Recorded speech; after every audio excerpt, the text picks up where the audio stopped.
Easeman has landed a pheasant in holly. One of my pheasants dropped in a tree, the other one fell out. So I worked down to go and retrieve it. But because it was so far back in the tree, 2 bullets weren't enough, so I got the mickey taken out because I missed the sitter. Okay, so they're giving you a hard time because you missed? Yeah, missed the sitter, quite literally. Never mind, Amy, someone who's hungry. Yeah, exactly. Did they pick on you because you're a girl? I think so, and then... Did they pick on you because you're a world champion? No. Definitely not. Did they pick on you because you're Phil's daughter? Yeah, that is. I think that's mainly it. But he gets most of the grief as well. So. Amy's dad Phil runs this shoot. This is Penthouse Shoot Estate. It's in the Chilterns near Amersham, and we are on a pheasant shoot. Only a small syndicate day. I was lucky enough to get Dad's peg. This is run on about 3,500 acres, owned by Lord and Lady Howe. They've been on the estate for 40 years. This was a very big prestige shoot, which closed down maybe 5-6 years ago. Then we had a break, and we took it over 3 years ago. And we just do 100 bird days with a very small syndicate. Now you're looking a bit sideways because you're expecting a bird to fly over at any moment, and I'm in the way. No, that's all right. You're fine. We'll come to that when it happens. If the camera suddenly drops down, you know what's happened, yeah. There's a bird coming. Yeah, this year's been really good. I didn't actually expect to win the World Championships when I went out to Hungary because a couple of days before we actually flew out, I changed my whole stock and with Ed Solomon's, and I'd probably shot the gun about 250 targets with the gun, and I went out just not knowing. Sorry, there's loads of birds moving.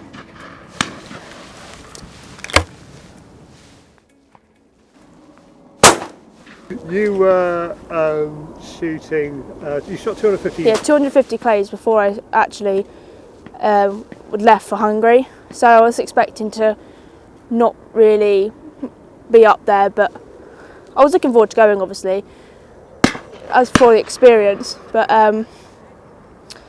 yeah, I had no intentions of winning the thing.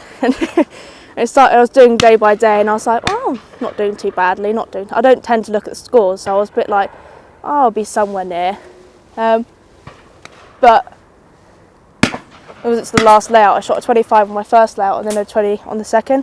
And I thought I'd complete on the last layout. I thought I ruined the whole thing. I was like, oh, I just walked off in a strop. I was like, no, don't talk to me. No one talk to me. And then it was actually the Cypriot guys that were like, no, you've won it. I was like, oh, wow. So yeah, it was a good experience. And I think it made Dad cry anyway. Oh, very, very proud dad, yeah. Yeah, so couldn't have asked for anything any better, really. You said you possibly even shed a tear in Hungary? Yes, we might well have done. Especially when the national anthem started, yes. Yeah. Amy won the World Compact Sporting Ladies Championship in Hungary at the end of August 2019. Whatever they say to Amy's face, other guns are humbled when they're shooting next to her. Yeah, I finished that one off. Thought it better. Save the dog's legs. Now, Amy uses one gun for clays and pheasants. She found one she likes, and she's sticking with it. Yeah, I shoot the same gun at everything, no matter what it is. And have you always shot that one? Yeah. And I had this gun, I think 2014 maybe. I've always had that same make and model, just because I've always got on with it and there's no point changing. No point changing something that's not broken. So. It's a Browning 725. Yeah, it was one of their newest guns when it came out, and Mark Lechat was like, you can have whatever gun you want, just choose whatever gun you want you're comfortable with. You can try them, because I was in France at the time when they said, which gun would you like?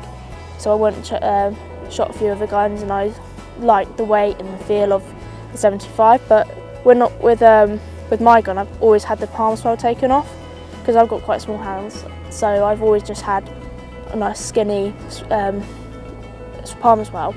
So I've always had maybe a hunter stock on it, because they fit the action.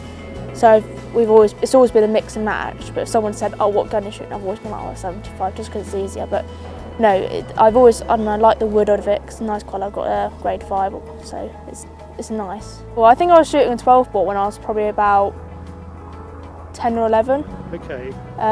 So, because I started shooting when I was 8, so obviously I started shooting before 10, then 28, 20 bore sort of thing. And then I think because I started shooting competitions quite quickly with Cheryl, I thought they sort of soon tried to push me on to a 12 bore as soon as I was able to sort of take it. I used to shoot before I had the sponsorship deal with Brown, and I used to shoot a 5-5, but I just thought I like the idea of the black action and things like that, so I just thought I'll go for that one, see how I got on, and obviously it worked. And what do you do by way of chokes? Just leave everything. I don't change any of my chokes. I just whatever is in there. I've got half and half. No, three quarters. So I just leave them in there and just shoot that. People get very excited about chokes, and Yeah. they're very depressed to hear that you don't change yours. I don't change mine at all. No. Sometimes someone's like, "What's in your choke?" And I'm like, "I don't know." Dad put them in there and they've stayed there. OK, so we check with Phil, and those viewers keen on choke technology will now break down sobbing, for Amy doesn't know what chokes she has. She just shoots straight. So we just discovered your chokes are actually half and half. Half and half, yeah. That's what Dad put in. So So it doesn't really matter, does it? no, You don't care doesn't what bother they me. are. No. You realise the entire choke industry is on its knees crying now. Like the points aren't true. Now, one thing you can't help but notice on drives here is the amount of deer breaking cover. Later on, we plan to walk these same drives with a rifle to look for a cull animal for Amy to shoot. They will get a bit spooked, but hopefully, because we've done the drives where we're going a little bit earlier, it should be calmed down hopefully a little bit. We're going to try in the woods first, hopefully get them on the way, because obviously the weather's not great. So hopefully they'll be tucked up in the woods somewhere. We finish our pheasant and partridge day, and Amy goes straight on to deer stalking. This is a Brownie X-Bolt rifle with a kite scope. She checked the 0 at lunchtime, and now she is carrying it through the woods with boyfriend Henry by her side. Even though the beaters have been through these woods, they did it in an early drive this morning, and it has already filled up with deer. The muntjac are the first to arrive, and we soon see these active little deer trotting through the cover. One animal heads broadside onto us, moving left-handed. Amy has the rifle on it, but it dodges behind cover, and when she gets a clear line of sight on it, she's not happy with her aim. It is soon heading for freedom on the other side of the wood. The second animal is slower, and for the second time today, Amy has a problem with holly, for it is in the middle of a big holly bush that the deer decides to hold up and sit out the rain. We are losing the light, but Amy is certain it will break cover soon.